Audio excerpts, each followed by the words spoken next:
Okay, we just spent a moment talking about the next few months, and we got it all laid out now. All right, so I'm going to start today. We're going to be doing chapter 26, or 25 and 26 today. The Gateway to Universal Worthy Sutra, and also the Dharani's chapter, okay, which are chapter 26 and 25 and 26. All right, so to prepare for the reading of those two sections of the OTT, I'm going to start on page 114. Okay, who knows what a Dharani is?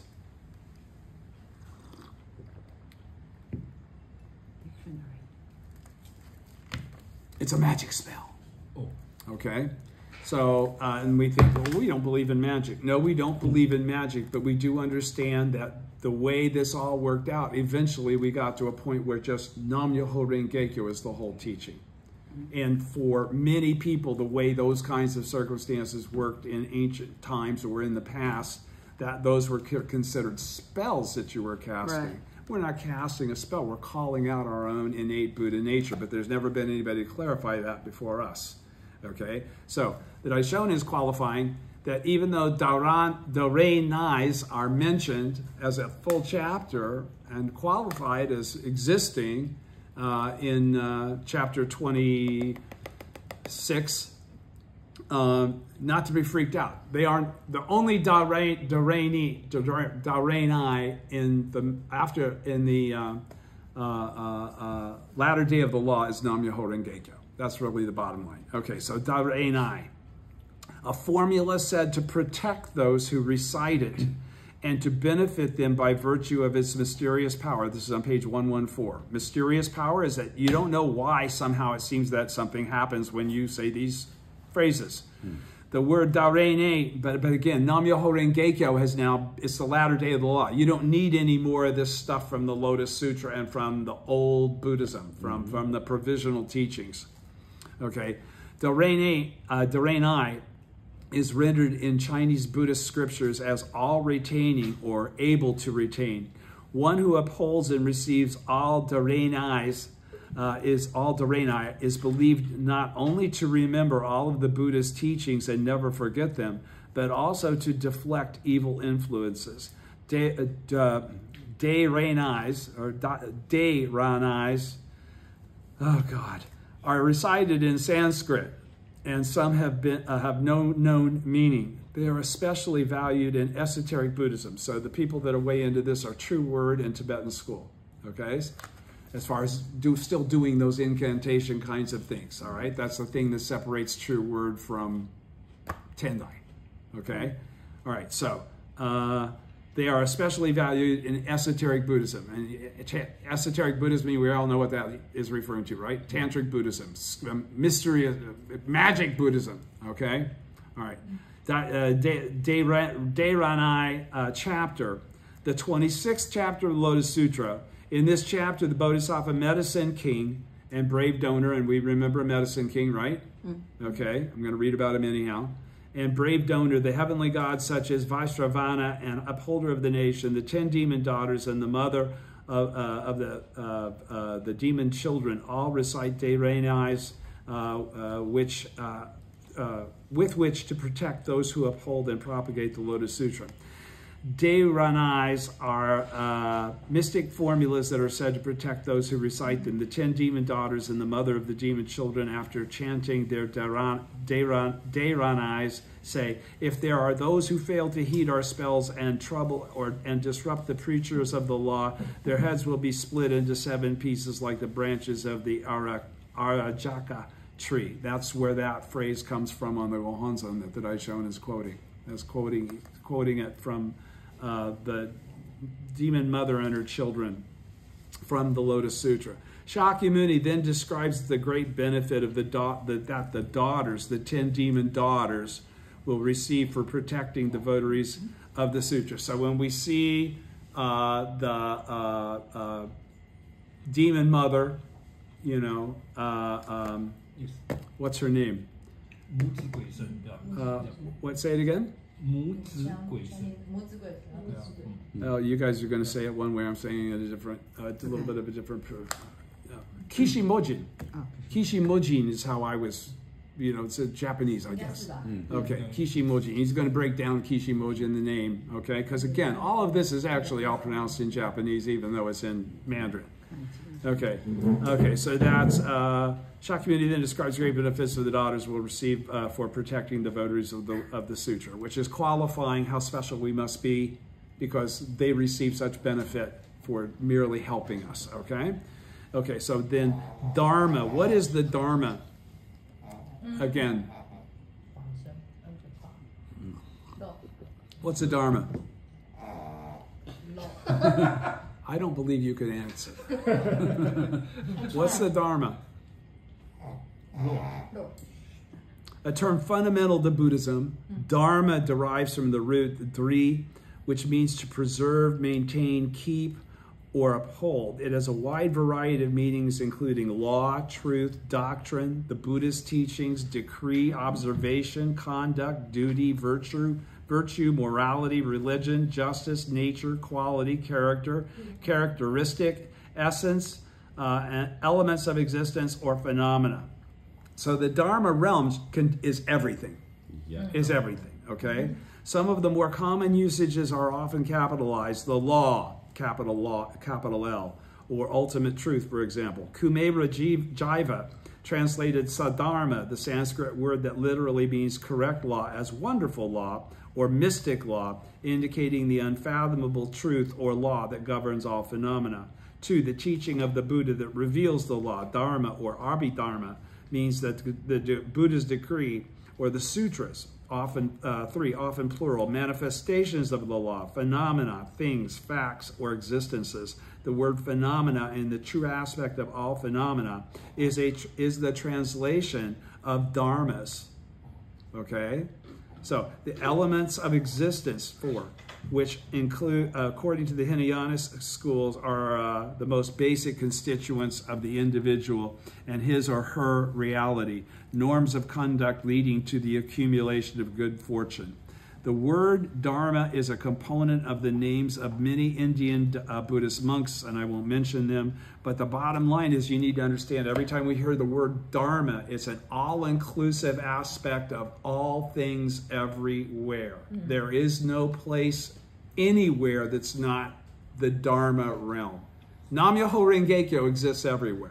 The basis of the Dharma is Nam-myoho Renge-kyo, frankly. It's the original state, right? That's what the Dharma realm actually is the Nam-myoho Renge-kyo realm. Okay?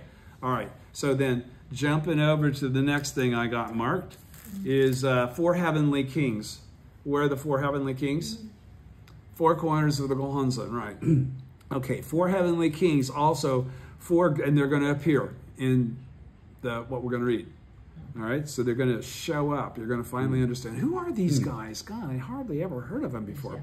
Also, the 4 great heavenly kings, the lords of the 4 quarters who are said to serve the god Chakra as his generals and protect the 4 quarters of the world. They are upholder of the nation, and I could give you the Sanskrit name, but I won't, who protects the east, wide-eyed.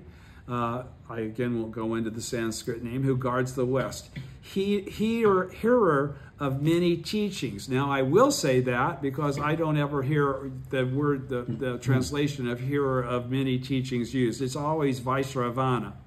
So that's Vaisravana, I believe is the lower left corner, I'm not sure, who watches over the north region and increase and growth, which again we don't call really increase and growth so much as Virudaka, who defends the south.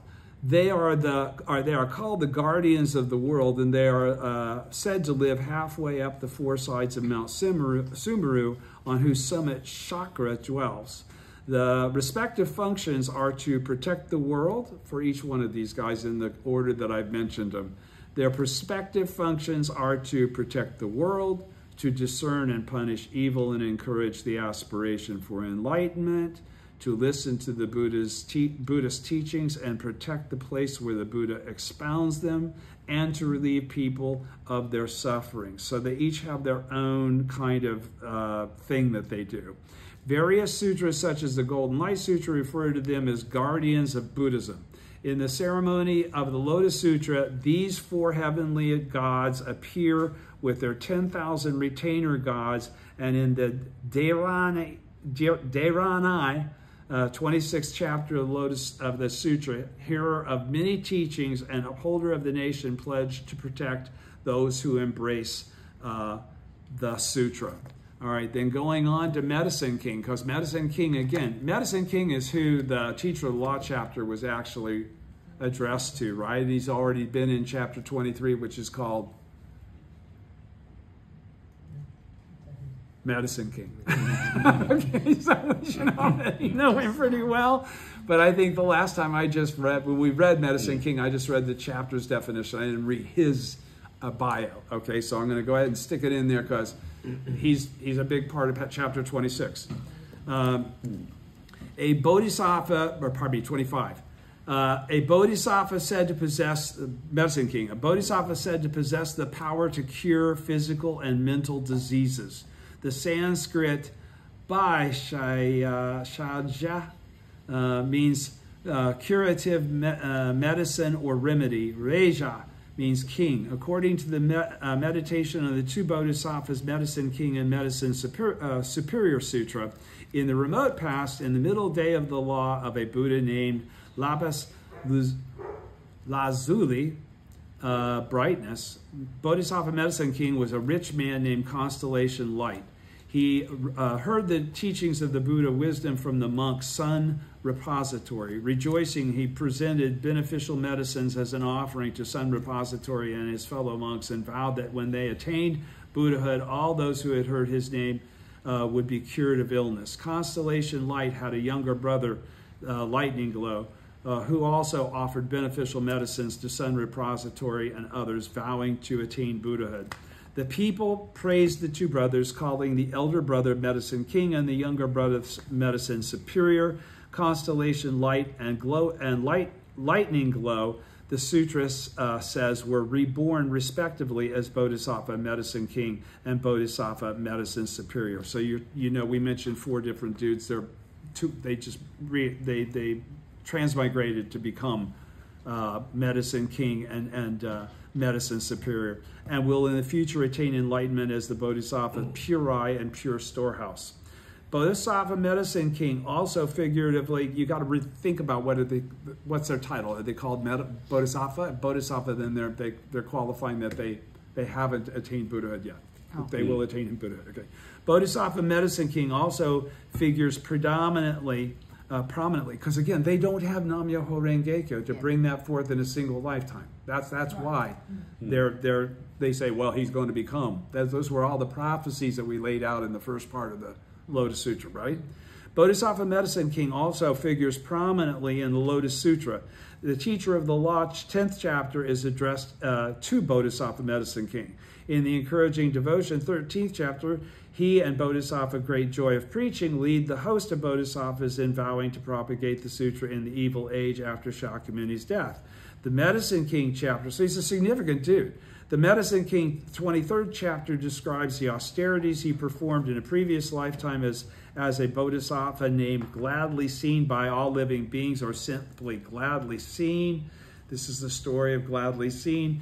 In the remote past, Bodhisattva Gladly Seen heard the Lotus Sutra from the Buddha, Sun, Moon, Pure, Bright Virtue. As a result, he mastered a form of meditation that enabled him to manifest any physical form. In gratitude, Gladly Seen entered this meditation and caused flowers and incense to rain down from the heavens as an offering to the Buddha, Sun, Moon, Pure, Bright Virtue, and the Lotus Sutra. But he felt dissatisfied with this offering and decided that it would be more meaningful to offer his own body. After steeping himself in scents and fragrances for 1,200 years, he anointed his body with fragrant oil. Some of this was mentioned in the last one when we talked about the chapter. He anointed his body with fragrant oil and set himself ablaze in the presence of the Buddha. Self-immolation. The blaze illuminated worlds equal in number to the sands of 80 million Ganges rivers, and the Buddhas within them praised this, his act of supreme offering. The body burnt for 12,000 years, and after it was consumed, took a long time to burn. After it was consumed, he was reborn in the land of sun, moon, pure, bright virtue Buddha, whom he found at the point of entering nirvana. The Buddha transferred his teachings to Bodhisattva, gladly seen, and then died. Gladly seen, who's still a Bodhisattva, right? Cremated the Buddha's body and built 84,000 stupas to enshrine his ashes, to which he then made offerings. Not satisfied, he proceeded to burn his arms as a further offering for 72,000 years. All the bodhisattvas, gods, people, and other beings he had converted grieved to see him without arms, but he declared to them that having offered his own flesh, he would surely attain Buddhahood, whereupon his arms were restored. Later, he was reborn as Bodhisattva Medicine King. The King Wonderful Adornment, 27th chapter, says that the Bodhisattva Medicine King and Medicine Superior are reincarnations of Pure Storehouse and Pure Eye, who converted their father, King Wonderful Adornment, to the correct teaching. Biography of the great teacher Tentai Chiche of the Sui dynasty by Chang'an states that Tentai was a reincarnation of Bodhisattva Medicine King because he had attained a great awakening through the Medicine King chapter of the Lotus Sutra. Next, I'm going to read about the 9 consciousnesses again. I know you already know about the 9 consciousnesses. We've gone through them. But there might be somebody on the video that doesn't know what we're talking about, so let me do them. All right, so 9, this is on page 453, 9 consciousnesses, okay? What are the first 5?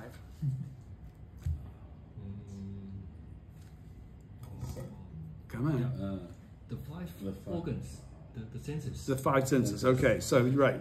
9 kinds of discernment. Consciousness is the translation of the Sanskrit vijnana, which means discernment. The 9 consciousnesses are the sight consciousness, and don't forget these are the 6 consciousnesses that we purify. All right. The 9 consciousnesses are the sight consciousness. I'm not going to read the Sanskrit. The hearing consciousness, the smell consciousness, the taste consciousness, the touch consciousness, okay, because you perceive all those things, right? Okay. The mind consciousness, because you do perceive your mind, right? All right, so then these further consciousnesses are further understandings that one can come to because they're within the capacity of the mind to understand. Buddhahood, for instance, being at the top of the pyramid, is capable of being understood, even though you're a common mortal. So, okay, so mind consciousness is the mano vijnana, and mano consciousness, which is also called mano vijnana. The alaya consciousness, which is the alaya vijnana, and the amala consciousness, which is the amala vijnana. Sanskrit for this is the same for both the 6th and 7th consciousnesses. Okay. The first 5 consciousnesses correspond to the 5 senses of sight, hearing, smell, taste, and touch. Okay? The 6th consciousness integrates the perceptions of the 5 senses into coherent images and makes judgments about the external world. So that's your brain working on being in the 9 worlds. In contrast to the first 6 consciousnesses, which deal with the external world, the 7th, or mano consciousness, corresponds to the inner spiritual world. That's where you're observing all this and coming up with the beginnings of a reward body. Awareness of a mind that can perceive the truth. Okay? That's the reward body. Awareness of an attachment to the self are said to originate from the mano consciousness, as does the ability to distinguish between good and evil. So once again, you see yourself as individualized in these lower consciousnesses. The 8th or alaya consciousness exists in what modern psychology calls the unconscious. All experiences of past and present, previous life and previous lifetimes, collectively called karma, are stored there. The alaya consciousness receives the results of one's good and evil deeds and stores them as karmic potentials or seeds, which then produce the rewards of either happiness or suffering accordingly. We create our own karma. Hence, it was rendered as storehouse consciousness in Chinese. The alaya consciousness thus forms the framework of individual existence. Now, there are only a few schools that understand that there's not just 8, there are 9 consciousnesses.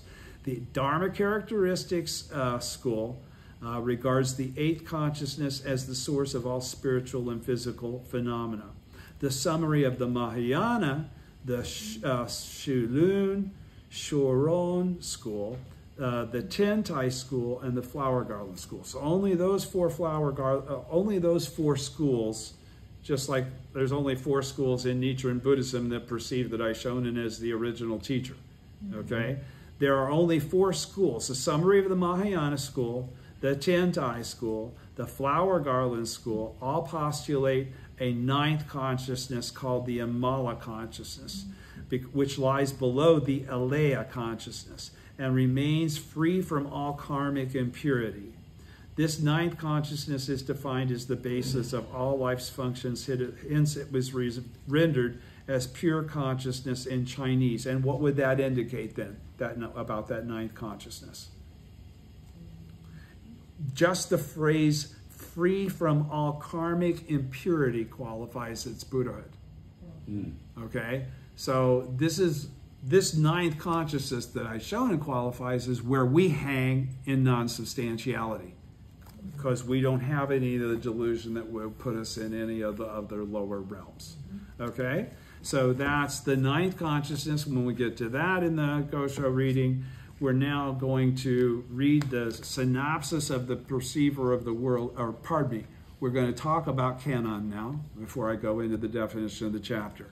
Okay, I know canon only because of her. I never knew that that was perceiver of the world sounds. And then she was telling me about this entity that was... Oh, here in Taiwan. Yeah, canon. Kanzion. It's becoming right? So the bottom line is, I didn't know anything about her until she told me. We were back in the old days when we were just having our first conversation. So this has always been, perceiver of the world sounds I did kind of a favor of mine, because it's the first thing outside of Nichiren Buddhism that I ever found out about, and I found out about it through conversation. So, okay, perceiver of the world sounds, all right? I will not try to say the name in in Sanskrit, but in Japanese it is Kanzeon Bozatsu, also known as perceiver of the world sounds, widely known by his Chinese name Kuan Yin, perceiver of sounds. He is one of the most popular bodhisattvas in the Buddhist world and revered as a bodhisattva of infinite compassion. So actually, perceiver of the world sound is still utilized as an object of devotion by a lot of people, right? We've all seen that. It's usually as a female form, but right? Okay. The bodhisattva, he is one of the, okay. The Bodhisattva is the protagonist of the Perceiver of the World Sounds chapter, 25th chapter of the Lotus Sutra, which is also known as an independent sutra, That's how Perceiver of the World Sound was able to become so singled out and become a source of iconic devotion. All right. According to that chapter, this bodhisattva is called perceiver of the world sounds because he perceives the sounds and voices of those who are suffering and compassionately releases them from that suffering. He assumes various forms and appears wherever it is necessary to save people from danger or fear. In the chapter, Shakyamuni Buddha says, suppose there are immeasurable hundreds, thousands, 10,000s, millions of living beings who are undergoing various trials and sufferings. If they hear of this bodhisattva perceiver of the world sounds and single-mindedly call his name, then at once he will perceive the sound of their voices and they will all attain deliverances from their trials. The chapter lists specifically 33 among the variety of different forms bodhisattva perceiver of the world sounds assumes in accordance with people's needs to relieve their sufferings. It also states that he is called He is called bestower of fearlessness because he liberates people from fear and gives them security. The chapter states, this Bodhisattva and Mahasattva, perceiver of the world's sounds, can bestow fearlessness on those who are in fearful, pressing, or difficult circumstances. That is why in the Sahe world, everyone calls him bestower of fearlessness. And that's the whole reason he became such a popular, iconic figure, because it's when you're in trouble, that's who you go to. Okay? You ask for help. May help me, please. Okay. In the Buddha Infinite Light Sutra and the Meditation on the Buddha Infinite Life Sutra, perceiver of the world sounds appears with Bodhisattva great power as an attendant of Amida Buddha. In esoteric Buddhism, he is one of the 9 honored ones in the central court of the womb realm mandala. Because he was said to assume various forms, he is depicted in a number of ways. Several esoteric sutras refer to different forms of this bodhisattva, such as an 11-faced perceiver of the world's sounds and a 1,000-armed perceiver of the world's sounds. The bodhisattva was generally regarded as male, but in China, apparently as early as the 7th century, perceiver of the world's sounds came to be thought of as a female. Among other powers, the bodhisattva was said to protect women during childbirth. Popular worship of this bodhisattva began in India and began widespread in China, Japan, and other countries. And became widespread in China, Japan, and other countries.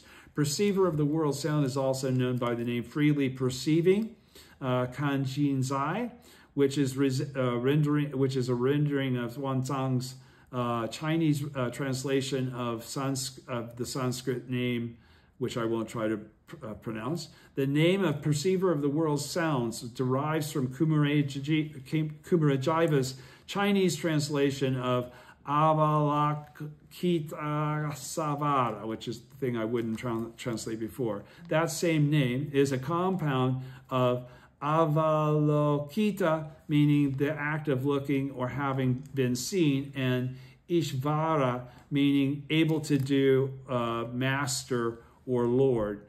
Avalokitesvara is a compound of Avalokishka, or I don't think you really even need to know the rest of this. I'm not going to go into any more of that.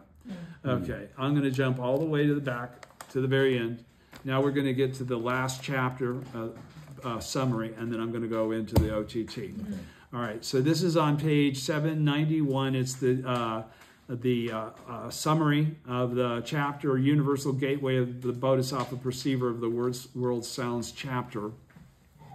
The 25th chapter of the Lotus Sutra, which describes the blessings of Bodhisattva Perceiver of the World Sounds, abbreviated as the Universal Gateway chapter, Perceiver of the World Sounds chapter, or the Bodhisattva Perceiver of the World Sounds chapter. At the beginning of the chapter, Bodhisattva inexhaustible intent asked Shakyamuni Buddha to explain why Bodhisattva Perceiver of the World Sound is so called. Shakyamuni replies that it is because this Bodhisattva perceives the trouble of those who single-mindedly call upon his name and delivers them from danger or harm anytime and anywhere. He further cites examples of 7 disasters from which one can be saved by calling the name of Bodhisattva Perceiver of the World Sounds. Fire, flood, attack by Shasa, demons, attack by swords and staves, attack by Yaksha and other demons, imprisonment, and attack by bandits. Bodhisattva Perceiver of the World's Sounds, he says, also frees people from the 3 poisons of greed, anger, and foolishness. Now, this is an important point that he's making here. He says, Perceiver of the World Sounds, he says, also frees people from the 3 poisons of greed, anger, and foolishness, and grants people's prayers to have children. Okay, but when he says he frees them from the 3 poisons of greed, anger, and foolishness, what does that say? When you've been freed from the 3 poisons, which you are an innate part of all things, including Buddhas, right? It's the original state. The 3 poisons are the original state. So what's he saying here? He also frees people from the 3 poisons of greed, anger, and foolishness. He's able to help endow Buddhahood upon them. Okay, and you're going to read when you hear what Daishonin defines. He's going to say, "You're perceiver of the world's sounds." That's why I'm saying this. Okay? He's saying, he also says, also frees people from the three poisons of greed, anger, and foolishness, and grants people's prayers to have children. Shakyamuni then enumerates 33 forms that perceiver of the world's sounds assumes in order to save the people. And the Daishonin is going to define what those 33 are. He asserts that the Bodhisattva perceiver of the world sounds can assume any shape at will, because it can be any of us, becoming a god, because it can be any of us, a Brahmin, a non-human being such as a dragon, or any other appropriate form in order to preach the Buddhist teachings, which we're all capable of doing, right? So, moreover, he says, Bodhisattva perceiver of the world sounds is given the epithet bestower of fearlessness because he confers the benefit of fearlessness in times of trouble or danger. Isn't this the same thing that Daimoku does, right? In China and Japan, this chapter was circulated as an independent sutra titled Perceiver of the World Sounds, and worship of Bodhisattva Perceiver of the World Sounds became highly popular in both countries. In Chinese, this Bodhisattva is called Kuan Shi Yi, or Kuan Yin, and in Japanese, Kanzeon or Kanon. All right? All right, so now I can finally get into chapter 26 and 27. Is it 20? Pardon me. Chapter 25 and 26. Excuse me. All right, so page 25, pardon me. Chapter 25 starts on page 178. We already, okay. We're a little late, huh? All right, are we? No, we're early. We're early. Okay, wow. Okay, so I got through all that fast. That's good. I hope I didn't go through it so fast it didn't leave any impression on you. But you'll understand why I was making all those points as I go through the Daishonin's explanation. This is provisional. This is actual. All right? Chapter 25, the universal gateway of the Bodhisattva perceiver of the world's sounds, 5 important points from page 178, right where we left off last time we were together. Correct? Right. Yeah, all right. All right, point 1. Regarding the Bodhisattva inexhaustible intent. Remember, he was just the guy that asked the question. What gives perceiver of the world sounds all his juice. All right? All right. He's just somebody at the ceremony. He just popped out of the crowd. Where was I? I'm here. Hang on. I'd have to go back to the dictionary. Never mind. The point is that Bodhisattva inexhaustible intent represents us as well. The person that asked about in that part that I just read from Perceiver of the World Sounds chapter is also an aspect of our existence. So let me just read through it and you'll understand. The record of the orally transmitted teaching says the name inexhaustible intent, which is you heard me mention his name because I talked about him, all right? Which is Mujini, translated as Mujini if it's not in English, okay? So inexhaustible intent is Mujini. Stands for the perfect unification of the three truths. Now, what also stands for the perfect unification of the three truths? Nam-myoho Renge-kyo, okay? The element mu, which you do as well, right?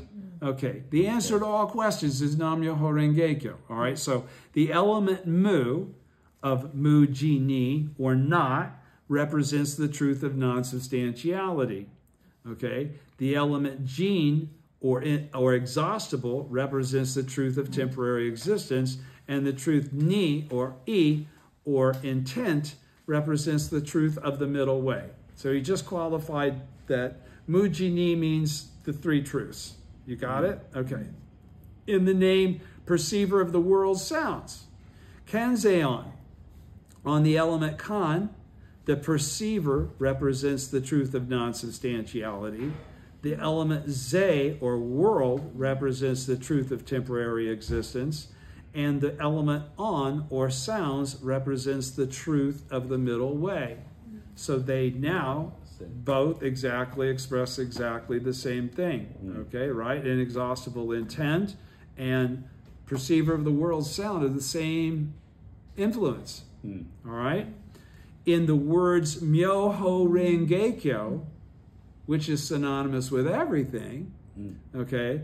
In the words Myoho Rengekyo, or the Lotus Sutra of the Wonderful Law, the word Myo, or wonderful, represents the truth of non-substantiality, okay, of the three truths. The element Ho Renge, or Lotus of the Law, represents the truth of temporary existence, and Kyo, or Sutra, represents the truth of the middle way. Okay, so now what have we got? We got Mujini, inexhaustible intent, is exactly the same as perceiver of the world's sounds, which is exactly the same as Myoho Rengekyo. Okay? And is exactly the same as us because we're of the original three bodies. When he said, he'll get into that.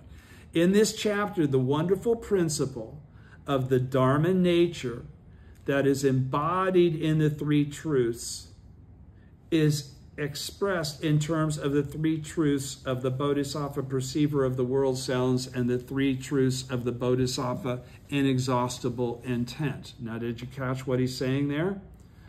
In this chapter, the wonderful principle of the Dharma nature. What's the wonderful principle of the Dharma nature? Yes, it's Nam-myoho Renge-kyo, but what does that then qualify? That everything is the same. Everything is connected. There is nothing better or worse than anything else. That's what the wonderful principle of the Dharma nature is. Everything is equal. When Buddhas try to help bodhisattvas attain Buddhahood, what is the purpose? To make them equal. It's all about grand equality, right? You get it? Yes. Okay, so thank you. I guess I could move that out of the way. Let me say it again. In this chapter, the wonderful principle of the Dharma nature that is embodied in the three truths, and that's what the three truths expresses. It's not this, it's not that, it's a little of both, okay? All right? Is expressed in terms of the three truths of perceiver of the world sound and the three truths of the Bodhisattva inexhaustible intent. And we are also all of the three truths, right? Okay, so now when Nichiren and his followers chant Nam-myoho Renge-kyo, they are acting as inexhaustible intent of as the inexhaustible intent of the latter day of the law. We're the ones asking the question that gets the answer that shows everybody that everything's equal. Thus, we may say that the element mu in the name Mujini, or inexhaustible intent, is the sign of our death. The element Jin is the sign of our birth, and the element Ni, or E, is the root source of our life force. Is the root source of our life force. What would that be then? The original state. The original state of Nam-myoho Renge-kyo is the root source of our life force, okay? For this reason, all the various doctrines, such as the doctrine of the fusion of reality and wisdom, which is what? It's the attainment of Buddhahood. It's fusion with the Gohonzon, right? Yeah. Okay? Are contained in this single word or intent. Now, why would that be? Why would intent be so significant in the scheme of all things? It's because the purpose of the Buddhas is to express widely that all things have the Buddha nature and they are all connected and identical. Okay, so he's saying that is the intent of all Buddhas and all of the Buddha's teachings.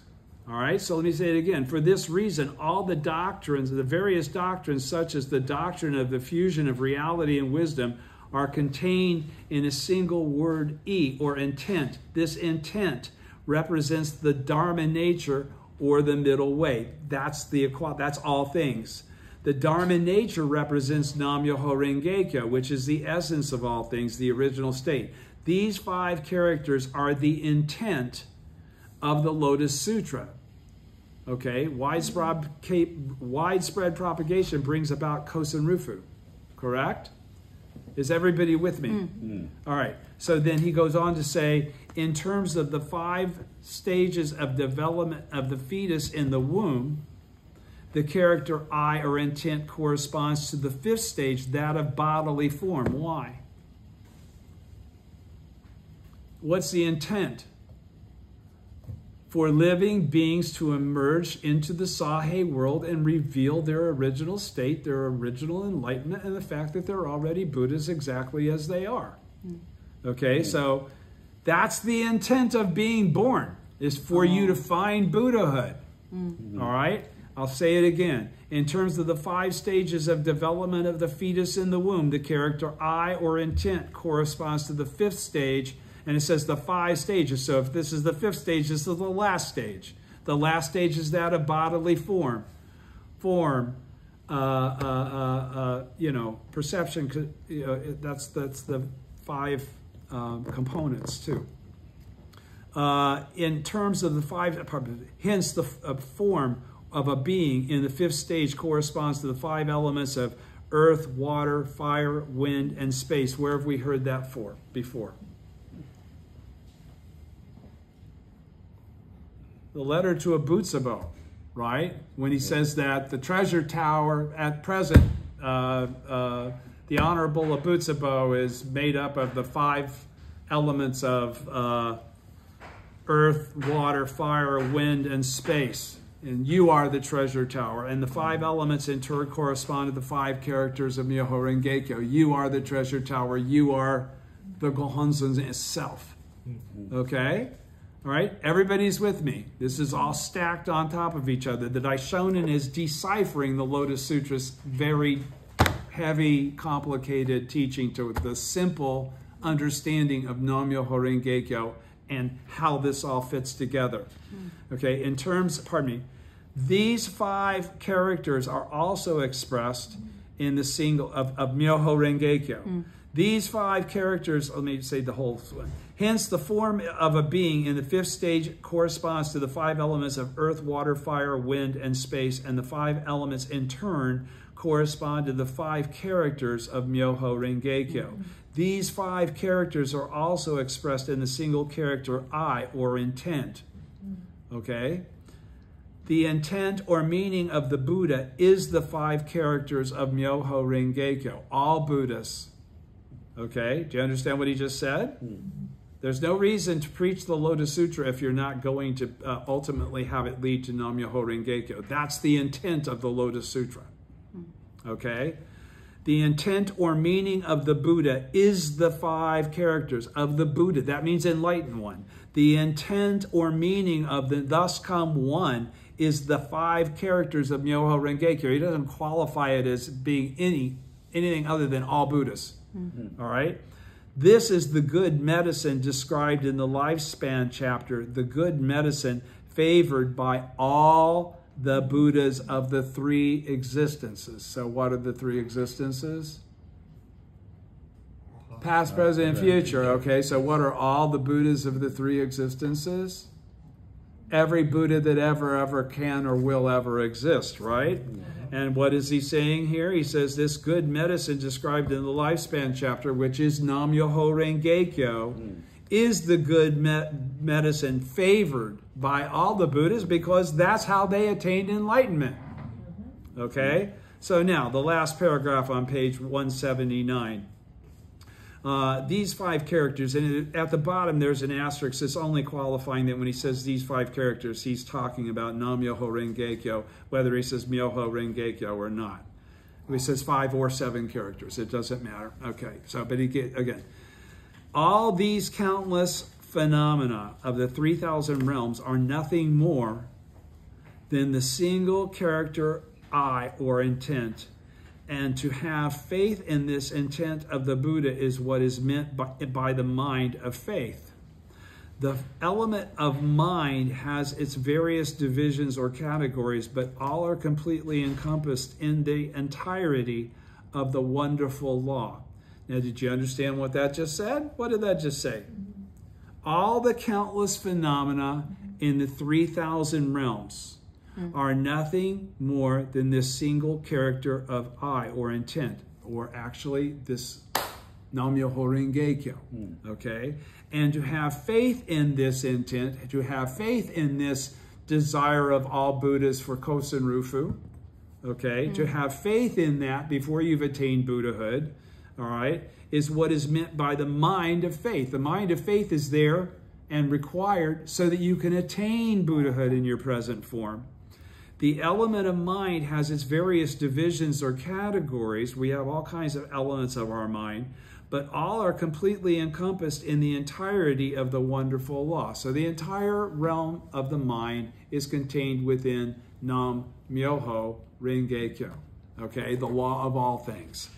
Everybody's with me? Going on to page 180 then. You're clear on what this was saying, right? For sure, for sure? Yeah. Okay. 180.2, concerning the Bodhisattva perceiver of the world sounds represented by wonderful. The record of the orally transmitted teaching says the term wonderful in Sanskrit is Siddharma, as we already read. Sad, the phonetic change of sat, may be translated as wonderful. This syllable, sat, is the seed or mystic syllable that represents the Bodhisattva perceiver of the world sounds. Hence, a commentary says that perceiver of the world sounds and the Lotus Sutra are simply different names for the same thing. They're both Nam-myoho Renge Kyo in reality, but couldn't be prior to the latter day of the law when Nam-myoho Renge Kyo had been revealed by Nichiren. So now Nichiren himself is qualifying they're the same thing. Okay? So he's saying, hence a commentary says, now what's he qualifying there? He's qualifying that I'm basing this on Tintai and Myolo and various other people that have preceded me, their dissertations on what their understanding was. Hence a commentary says the syllable sad is the seed or the mystic syllable that represents the Bodhisattva perceiver of the world sounds. Hence a commentary says that perceiver of the world sounds and the Lotus Sutra are simply different names for the same thing. Did the Lotus Sutra exist at the time of the teaching of perceiver of the world sounds? No, not initially. Again, perceiver was out in the provisional teachings way before the Lotus Sutra was ever drafted. Okay? So he says, hence a commentary says perceiver of the world sound, Lotus Sutra, simply different names for the same thing. Like the words gen or moku, both of which mean I.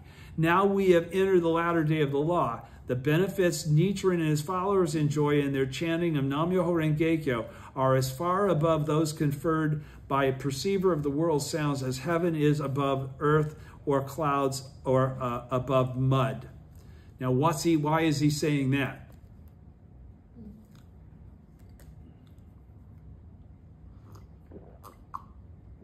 Because in the previous paragraph, he just qualified they could be called to the same thing. All right? But it's the latter day of the law. And he's not going to get into the full explanation of why yelling out perceiver of the world sounds, perceiver of the world sounds. No, I don't think. No, it's not going to get you anywhere. It's the latter day of the law. That's why he's saying, now that we have entered the latter day of the law, okay, all of that's provisional. Okay, and even though they are the same, they're no longer the same because now this is the latter day of the law, and that was the former in the middle and before. All right, so it says, now that we've entered the latter day of the law, the benefits of Nichiren and his followers enjoy in chanting Nam-myoho Renge Kyo are far above those conferred by perceiver of the world sounds as heaven is above earth or clouds are above mud. So if you're tempted to go back and start looking at the Lotus Sutra and seeing what the Lotus Sutra says and, not wanting to violate what the Lotus Sutra says, instead of following Nichiren's clarification of where we are in the latter day of the law, now that it's the time for Nam-myoho Renge Kyo, you'll be making a big mistake. You will not see the efficacy from chanting perceiver of the world sounds name. He's just qualifying that for you, okay? He says, in general, we may say that the element kan, or perceiver, in the name kanzeon represents enkan, or perfect perception. The element ze, or world, means miraculous, while the element on, or sounds, refers to the capacity for attaining Buddhahood. Kan is another name for the Dharma realm. Hence, as already stated, it stands for perfect perception. And because perceiver of the world sounds is a perceiver of the true aspect of all phenomena, so what's that saying?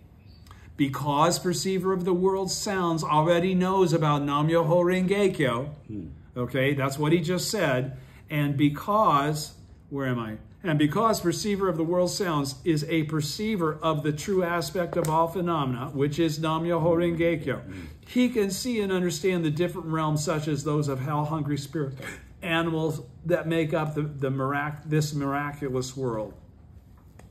On or sounds refers to the sounds of the true aspect of all phenomena. And hence it means that there are no, I don't really need that. I've got one. I'm not using it. It's somewhere here. I had a clear, do you know what I did with it? I stuck it somewhere. Okay, thank you. I had it. There it is. Thank you. That stays with that so that it doesn't get separated from that. Sorry. I don't know where I was, so I'll start. Okay. In general, we may say that the element kan or perceiver in the name kanzeon represents inkan or perfect perception. The word ze or world means miraculous, while the element on or sounds refers to the capacity for attaining Buddhahood. Kan is another name for the Dharma realm. Hence, as I already stated, it stands for perfect perception. And because perceiver of the world sounds is a perceiver of the true aspect of all phenomena, he can see and understand a different realms, such as those of hungry spirits, hell, animals, etc., that make up this miraculous world. On or sounds refers to the sounds of the true aspect of all phenomena. So sounds refers to Nam-myoho Renge-kyo, and hence it means that there are no living beings that do not possess Nam-myoho Renge-kyo, the true aspect of Buddhahood. Thus, this has been referred to as, in the lifespan chapter, as the original state endowed with the 10 worlds, the 3 bodies with which the Buddha is eternally endowed. So let me just read that. On or sounds refers to the sounds of the true aspect of all phenomena. That's Nam-myoho Renge-kyo. And hence it means there are no living beings that do not possess this true aspect of Buddhahood, Nam-myoho Renge-kyo. This has been referred to in the lifespan chapter, though, as the original state. That's because it's Nam-myoho Renge-kyo, okay? Endowed with the 10 worlds, the 3 bodies with which the Buddha is eternally endowed. Nam-myoho Renge-kyo already encompasses all that, right? The Bodhisattva at the very bottom of page 180, everybody's with me, right? The Bodhisattva perceiver of the world's sounds has already accepted the Lotus Sutra reverentially. And now the practitioners who accept and uphold this sutra can enjoy benefits that surpass even those of the Bodhisattva. Okay, you get it? So he's saying, even though Kenon did all this other great stuff, you're much greater than Kenon. Frankly speaking, you're an original disciple of the original teacher. He, frankly, was not. Okay, point 3, on the passage 181. On the passage, wonderful sound, perceiver of the world sounds, Brahma's sounds, and the sea tide sound, they surpass those sounds of the worlds. Therefore, you should constantly think on them from thought to thought, never entertaining doubt. The record of the orally transmitted teaching says in the phrase from thought to thought, the first thought stands for the 6th paths or lower realms of enlightened beings, while the second thought stands for the 4 noble realms. The meaning is that the benefits of the perceiver of the world sounds are bestowed on beings in both the 6 paths and the 4 noble truths, or the 4 noble realms. One is told to never never to entertain doubt on this point. Let me say that again. From thought to thought, never entertaining doubt is what at the end of the phrase of the sutra. The record of the orally transmitted teaching says, in the phrase from thought to thought, the first thought stands for the 6 paths or lower realms of enlightened beings, while the second thought stands for the 4 noble realms. Now, do you understand what distinction he's making there? Nam-myoho Renge-kyo is inherent and valid and powerful in the lives of those that don't even practice or are aware of it, just like it is in those that are and do. Those of us that are and do are in the higher worlds, right? We're voice hearers, cause awakened ones, bodhisattvas, and Buddhas. We've already gone out of the realm, the endless loop of the 6 realms. And that's what he's saying here. I'll say it again. In the phrase from thought to thought, the first thought stands for the 6 paths, the lower realms, you know, okay? Or lower realms of unenlightened beings, while the second thought, unenlightened beings, while he considers anything from cause awakened or from voice hearers on, because voice hearers, cause awakened ones, and bodhisattva are part of Buddhahood, right? So they're all Buddhas already, even though they haven't come to understanding that they're Buddhas. Do you follow? That's what separates them from the people of in the 6 lower paths.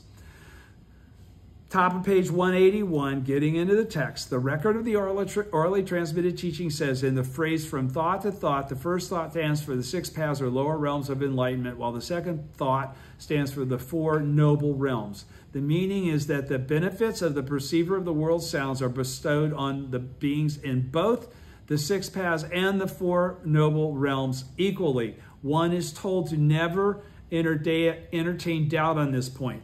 One is told to never doubt that you are given the same protection as those as you see as greater as you. Okay?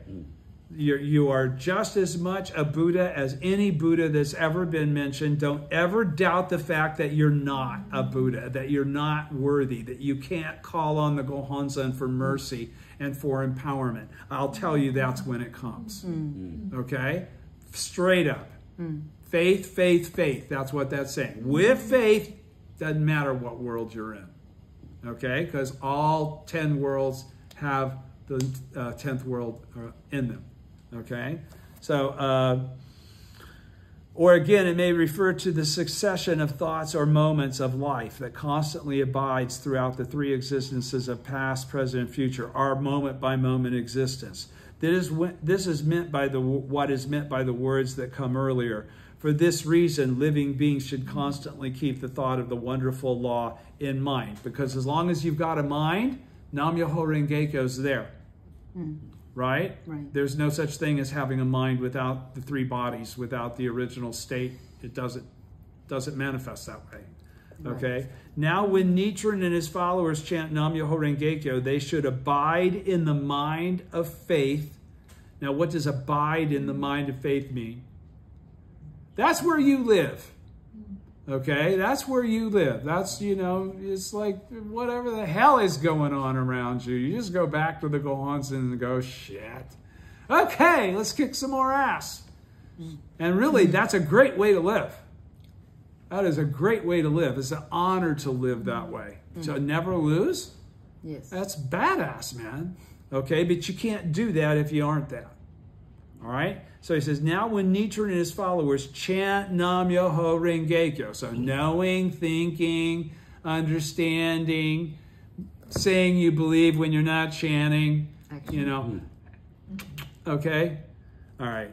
So he says, they should abide in mind from thought to thought, never entertain doubt. Earthly desires are enlightenment. Okay? So there's nothing you can chant for that's too funky or incorrect. Okay? As long as it establishes faith in your life and your mind, that's what his function was. It wasn't about a moral judgment on the act itself. All right? So you should you should abide in the mind of faith that from thought to thought never entertains doubt. What is that? Mugi washing, baby. All right? Doubt-free faith. Earthly desires are enlightenment. It's okay to have them. Go kick ass on them and show actual proof. And the sufferings of birth and death are nirvana, because it's only when we're out in this state facing all this challenge that we get to rock and roll as Buddhists. Okay?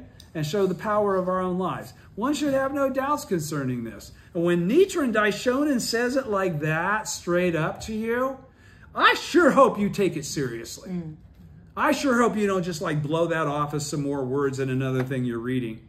Because this isn't just another thing you're reading. We're listening to Nichiren Daishonin talk to us in the 21st century. Okay? That's cool.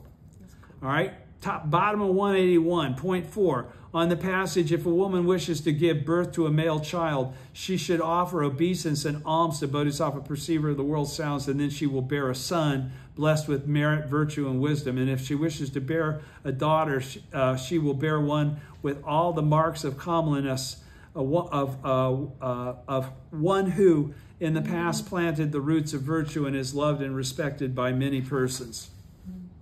Top of page 182. The record of the orally transmitted teaching says the two wishes referred to here are the wish for a son and the wish for a daughter, which there's nothing wrong with either one. One's not better or different than the other. But you're wishing for one or the other, right? You want a boy, you want a boy. You want a girl, I don't care what it is. Okay, that's fine. That's your wish. All right? But what he's saying, the wish for a daughter stands for the wish for worldly reward and recompense. Now, you would think that that was the son, wouldn't you? Because the boy's supposed to grow up and get rich and take care of mom and dad and the rest. Yeah, right. The wish for a daughter stands for the wish for worldly reward and recompense. Why? Because when you're old, it's your daughter that's going to be there still respecting you as a parent more so than any son. Mm-hmm. That's just a fact. Sorry. Mm-hmm. All right? That's the heartbreak of many moms. Mm-hmm. That the boy didn't do his job. Okay? But the daughter always will. Mm-hmm. Why? Because she's a female. Mm-hmm. She has character. The boy doesn't. Why? He's a boy. He doesn't have that same character. Mm-hmm. All right? Frankly. Mm-hmm. Read what he says about boys and girls. The wish for a daughter stands for the wish for worldly reward and recompense. There is no greater worldly reward and recompense than to have your children love you and support you throughout your life. All right? The wish for a son stands for the wish for spiritual rewards. Accordingly, peace and security in one's present existence is the virtue that pertains to the wish for a daughter, while good circumstance in one's future existences is the virtue that pertains to the wish for a son. The wish for a daughter is represented by the Dragon King's daughter and her attainment of Buddhahood, which makes manifest the principle that the sufferings of birth and death are nirvana. The wish for a son is represented by Devadatta's attainment of Buddhahood, which makes manifest the principle that earthly desires are enlightenment. And these two examples in turn make manifest the principle that one may attain Buddhahood in one's present form, regardless of which 3,000 worlds, 3,000 realms you're starting from. So there's nobody that's so bad that they can't attain Buddhahood in their present form. And there's nobody so good that they're guaranteed that they will. It's all predicated on their actions. Now when Nichiren and his followers as practitioners of the Lotus Sutra chant Nam Myoho Renge Kyo, they are fulfilling both the wish for a son and the wish for a daughter, and are assuring the attainment of Buddhahood for both fathers and mothers. So both your mom and your dad and all your kids, whether they're boys or girls. They're all good. All right? Going on to point 5 on page 182, concerning the 33 bodies or bodily transformations that Bodhisattva perceiver of the world sounds undergoes in order to benefit living beings. The record of the orally transmitted teaching says the number 30 stands for the doctrine of 3,000 realms in a single moment of life. So immediately he's saying it's everything. The 3 bodies stand for the doctrine of the 3 truths. Okay? Mm-hmm. Again, we may say regarding the truth, and the 3 truths are that we constantly exist and then go into non-substantiality and then come out and then come out and then go back and then come out and come back and then go out, and it's never one or the other. It's always that temporary existence in the middle. Okay? So he's saying the number 30 stands for the doctrine of 3,000 realms in a single moment of life. The 3 bodies, which are very, again, that's what makes up us up as living beings, is we have the 3 bodies. It's only because that we have the 3 bodies that we can attain Buddhahood. What are the 3 bodies? Yes, right? Most of it's here and here, right? Okay, so the 3 bodies stand for the doctrine of the 3 truths. Again, we may say regarding the 33 bodies or bodily transformations that one, if endowed with the 3 bodies, now what does that qualify? that one is endowed, pardon me. Again, if we, I misspoke, pardon me. Again, we may say regarding the 33 bodies or bodily transformations that if one is endowed with the 3 bodies in each of the 10 worlds, this constitutes 30 bodies, and that if the original 3 bodies are then added in, we have a total of 33 bodies. Did you understand how he got that? Okay. Again, we may say that regarding the 33 bodies or bodily transformations, that if one is endowed with the 3 bodies, which you are, right? As a living entity, right? And you can live in any of the 10 worlds, correct? Yeah. Okay? And each of those 10 worlds has the other 10 worlds in it, right? Okay, so then again, if one is endowed with the 3 bodies in each of the 10 worlds, this constitutes 3 bodies. And then if the original 3 bodies are added in, we have a total of 33 bodies. Generally speaking, concerning 30 or 3 multiplied by 10, the number 3 stands for the 3 categories of action, namely actions of the body, mouth, and mind, or physical, verbal, and mental actions, which is how we create karma and manifest karma. While the number 10 stands for the 10 worlds. The number 3 of 33 stands for the 3 poisons of greed, anger, and foolishness. Okay? So that's our original state. That 3, that extra 3 on top of the 10 bodies and times 3 is our original state. The word bodies represents the bodies of all living beings. Okay? So it's form in general. Now, when Nichiren and his followers chant Nam-myoho Renge-kyo, they are enjoying the benefits of the 33 bodies or bodily transformations. Okay, going on page 183 to chapter 26, Dharani, 6 important points, and it won't be that complicated. Point 1, concerning the word Dharani, supernatural spells, the record of the orally transmitted teaching says Dharani here means Nam-myoho Renge-kyo. So immediately just know that. This is because Dharani represents the secret words of the Buddhas. The 5 characters of the Daimoku are the secret words of the secrets of the Buddhas of the 3 existences. Now, when Nichiren and his followers chant Nam-myoho Renge-kyo, they are widely propagating the Dharani, for Dharani is that which thwarts or rejects evil and upholds good, and chanting Daimoku does exactly that, okay? So latter day of the law, the only Dharani that's of any consequence, of any value, that's not a slander, in that, as a matter of fact, is Nam-myoho Renge-kyo. Point 2, concerning the words Anye and Manye in the Dharani spells of the Bodhisattva Medicine King. The record of the orally transmitted teaching says Anye means she, stopping or cessation. Manye means kan, seeing or meditation. From these 2 words derive the 2 elements of concentration and insight, shikan. According to these spells, the spells of Bodhisattva Medicine King, which is supposedly Tentai, right? Okay. Bodhisattva Medicine King is the original state or form of the great teacher Tentai. Okay, so that's how that all ties in. Makashikan, okay, happened to be, he's the one that left the Makashikan yet. Okay, there you get it. Anye represents the element of mind in us, not in Tentai, and corresponds to the wonderful law, which Tentai qualified exists within all of us. Manye represents the element, because again, the wonderful law didn't happen until Kumarajiva, which was way after Shakyamuni. Okay?